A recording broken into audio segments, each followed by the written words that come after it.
Court is now in session for the trial on realism in video games. The prosecution is ready, Your Honor. The defense is ready, Your Honor. Prosecution, please give the court your opening statement. Thank you, Your Honor. The prosecution sustains the opinion that realistic video games are objectively better, as they allow the player to become more immersed in the fictional world they are being presented. Objection! Oh really, Mr. Edgeworth, are you so sure of that? Is it really the realism that you enjoy so much when you watch every new Steel Samurai episode the minute they premiere? What are you saying? How do you know? I must say, this is indeed quite the convincing argument. I think this trial has reached its conclusion. What? This court finds realism in video games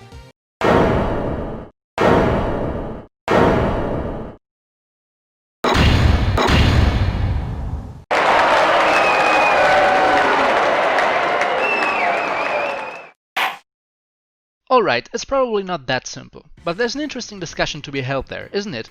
Do we need realism in our games? And if we do, how much do we need it?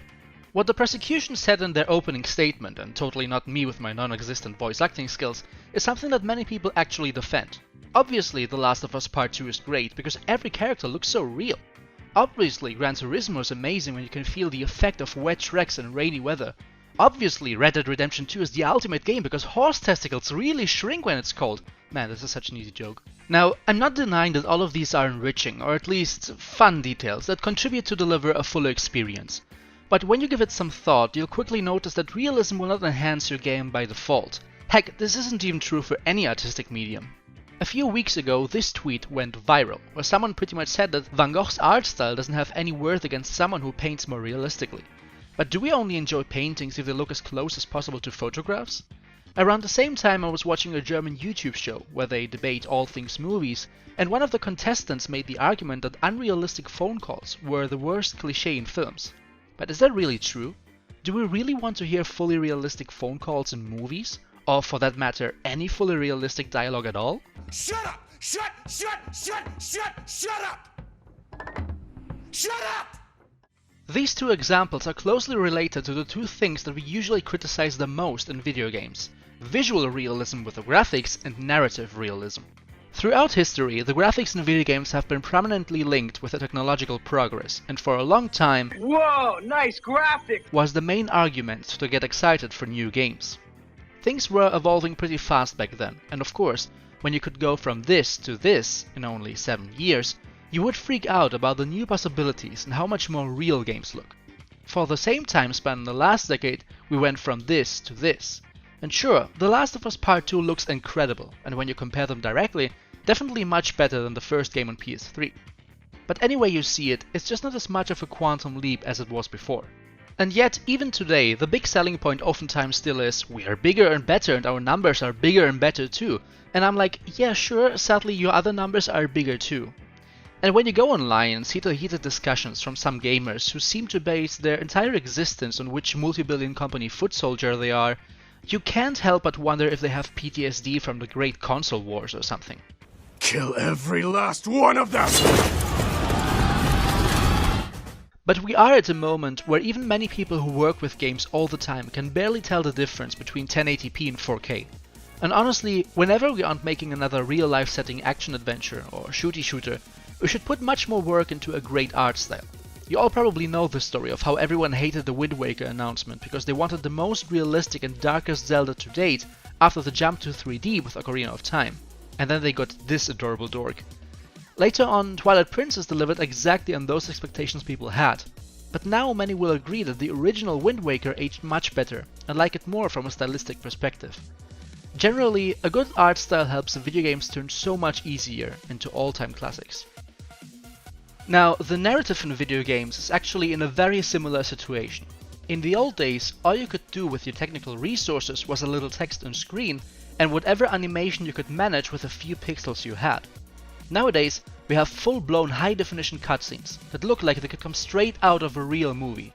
But that doesn't mean that the storytelling is automatically better. If your writing isn't good, you aren't going to touch any hearts, even if you have the most impressive looking Hollywood blockbuster.mp4s.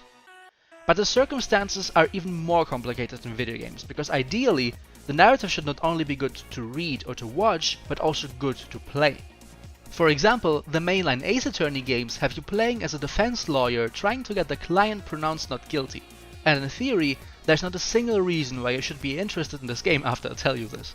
But just like court dramas in TV are not realistic, in the sense that the trials are much more emotionally charged and there are many more twists and turns than in real life, Ace Attorney also bends whatever you would consider realistic if it makes the game more fun.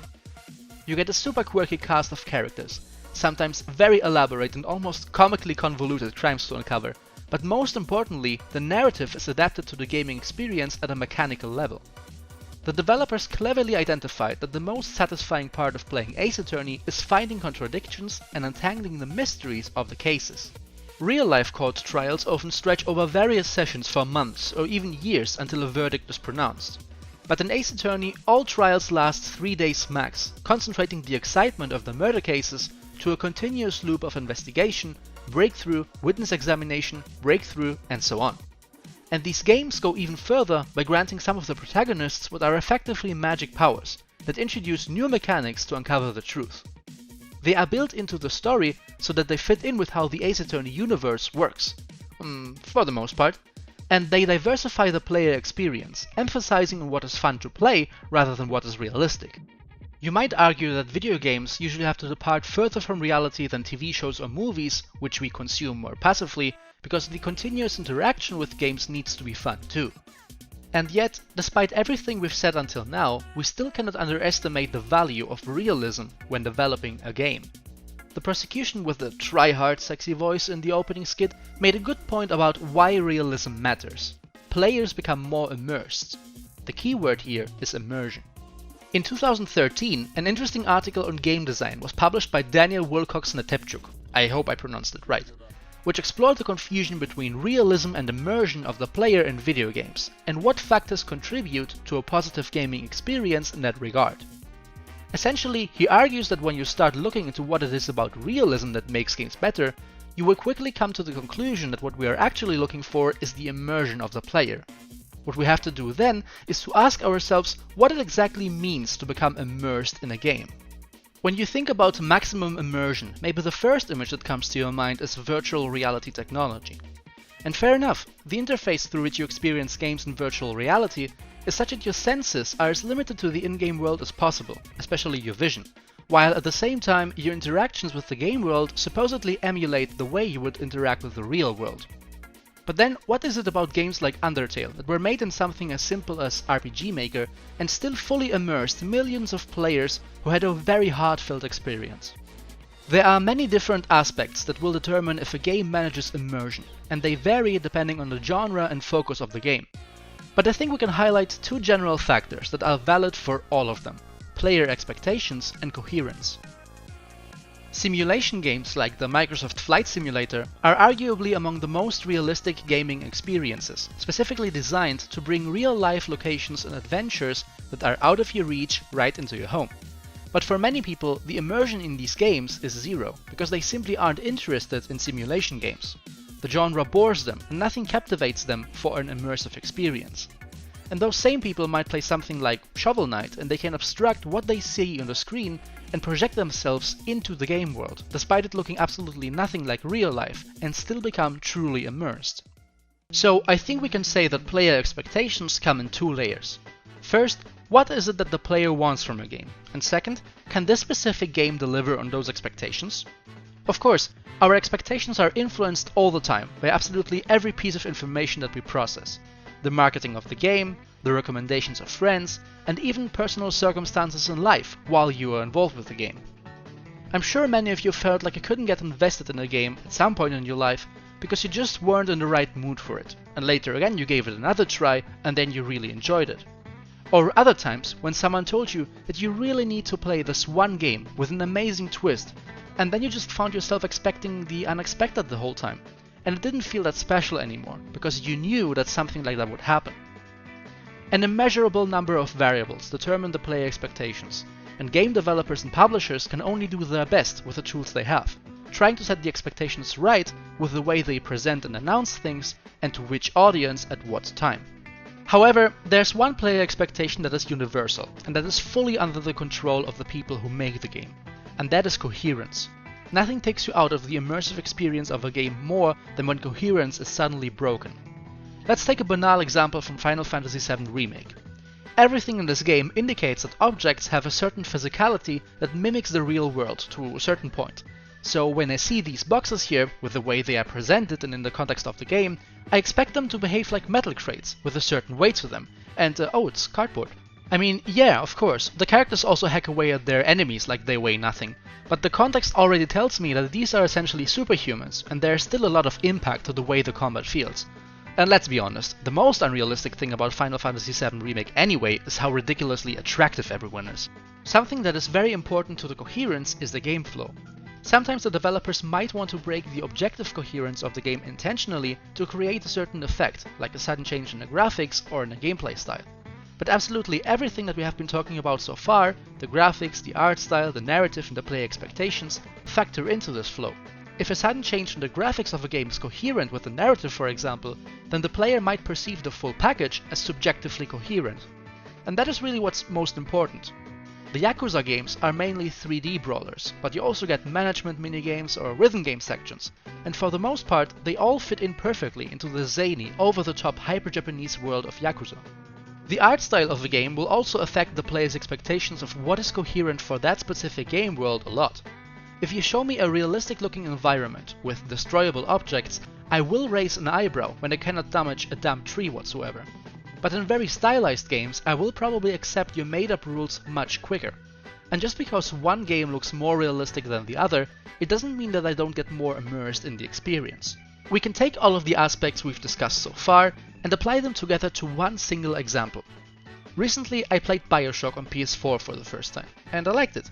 But I had a huge problem with one specific thing that took me out of the immersion the entire time: the absolutely abhorrent sound design. It's a shooter from 2008, so my expectations as a player were to have an at least somewhat realistic feel to my interactions with the game world. The graphics and the art style reinforced my expectations.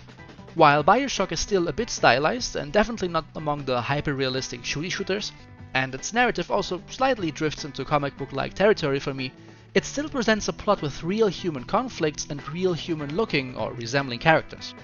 So, for a coherent experience, I would expect the sound to work more or less like in real life. But then I walked around many of the game's areas, and not only was I absolutely flooded with all kinds of sounds coming from vending machines, talking enemies, the grunting of big daddies, and machinery noises, they also all sounded like they were right next to me the whole time. I could never tell if an enemy was just behind me, at a safe distance, or literally on the floor above me. This is how my experience sounded.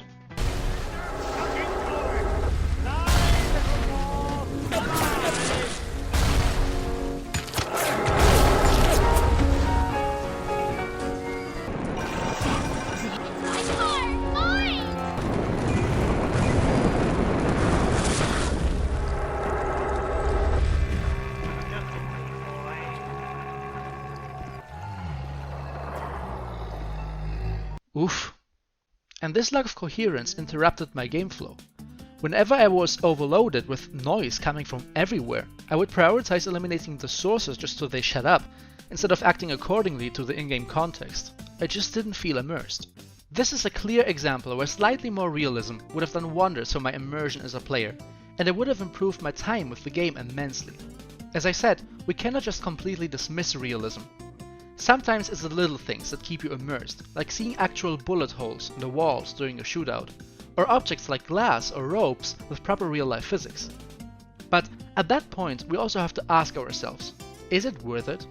And I'm not only talking about the game developers who have to pose this question, because in big AAA productions, sadly this decision is often easily made, regardless of the extra hours that the people actually working on the game have to put in. In the end, developers should try to make a smart choice of the right amount of realism.